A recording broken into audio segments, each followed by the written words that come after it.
Jadi jirtu kabajamtoota daawwattoota keenya galatooma share subscribe godhaa itti jirtanii jabaadha. Nus waan isin bohaarsu isin taphachiisu isin xiqqoo seeqqachuu isin qabaa dhufaa jirra. Arraan tana mata duree poolisaa tokko isiniif dhufee jira. Maal sitanii hattuudha. Hattichi gizee toora sa'a shanii kana ganama waa fuudhee moobaayila wayii tokko isa akka qandii keessaa ol baasu ifirra qabee magaalaa sabtiitti namichi qotee bulaa biyya keenyaati. Samboota qotee bultoonni irra wal gaanee qurxaarra cafa kan namicha kana fedde kan yaaqi qurxaa gabaabaa sanni beetanii min biyya teenya ka naggaadeen haraashitii fi warri haraashii magaalaa fi dufaan qabu tokko jira barka jala kanaan buuce kayyoo dheerabbi duuba sinaan deessu kana qurxaa akka isaniin feddeganii tanaa gidduu poolisichi fiigaa dhufe maal fakkat nama tumtan maal yakka maal dalagee akka tumtan jennan aboo kunattuudha isaa moobaayila kan diinu haatu agarree jaaniin kana biyya seeraa fi heerri jiru keessa akka tumuun gaarii miti. Fida waajjira poolisii geessinaa seeraan gaafatama jaanii jeen irraa fuudhee deeme. Waajjirri poolisiitii fi bakki namichi kun itti muumu jiru magaalaan horiidhaatuun adda fagoo waan taateef fuudhee deemu jira. Poolisichi kun jechuudha. Osoo fuudhee deemu jiru haraan fagoo deeman duraa dhumuu dide. Taraa tana gidduu sa'a barcaan geesse amma gaajimaan magaalaa tana faayifilee fi ayisuusiin jimaa kana fe'anii akka tolii gaffii piip jaam namni ijaa gurraan qabulaa jimaa kana malee jimaa kuun haraaraan qabdee kuun si galtee. Naggada jimaa kanarraa waa buufattuudhaaf fiigaa. Innis amma abammoo eegale beektaa. Poolisichi iseef dura buuseet laalaa deemu jira. Laalee. Aboo obboleessi kiyya jeen akka laalee. Aboo obboleessi kiyya. Bara ogguma ganama si laaluudhaan hattuu natti fakkaattu jee maqaa si balleessan malee nama nagaa fakkaata. Biftummaan keetu si beeksisti. Ambar jee akka manna tumanii itti fakkaate tumna tumanii jee wanni jechuu eegalee. Sabbooda haya. Ati nama nagaatti si galtee dogongoraan jala si qaban dhokaastuman ta'a.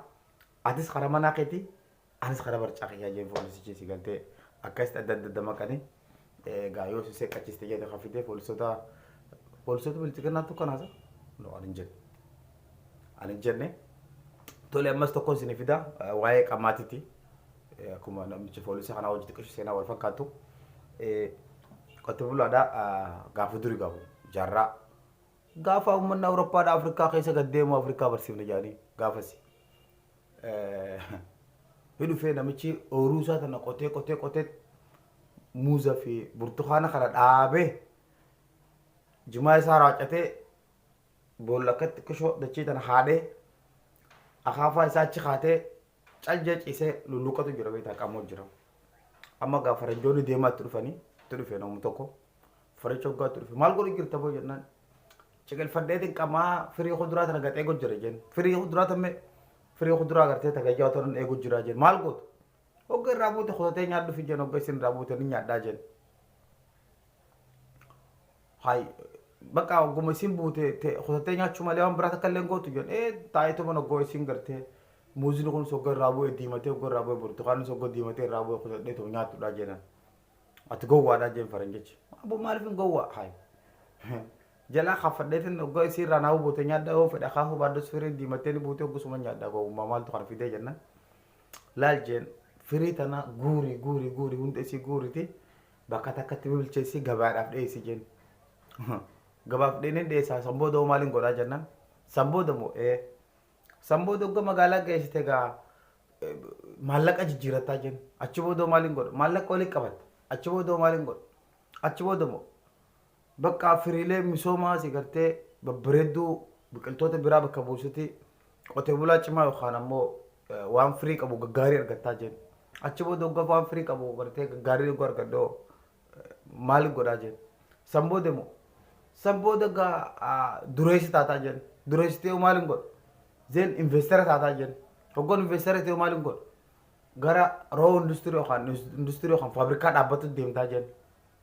Haya fabrikaa hin dhaabbadha hogga fabrikaa dhaabbadhoo maaliin godha. Hogga fabrikaa dhaabbatte moo sambooda bakka addunyaan tu wal siqixxaattee diinagdeen ta'ee fi fool dalagoo eegalti. Hogga diinagdeen ta'ee fi fool dalagdoo sambooda maaliin godha. Diinagdeen ta'ee hogga ol geesse gaa cal jettee teessee nyaataa jette hojiin fi fool si dalagde. Ammoo maaliin godhu jira jee nyaachuutu hin jiru cal jeetaa. Akkas jeen jaama. So akka seeqqattan abdii hin qaba. Please subscribe share godhaaga. Anis tanumaan isin gurra isin duucha. Please isinillee subscribe nu godhadhaa hamilee keenyaaf. Gaba jalatti bakka comment yoo sirriitti yaada qeeqa yoo qabaattan gama jalaa santi qoraadha. Isin jaalanna. Filannoo keessa yeroo hunda carcar connection akka ta'u abdiin qabaa. Galatooma ulfaadhaa isin jaalannaa. Bye bye.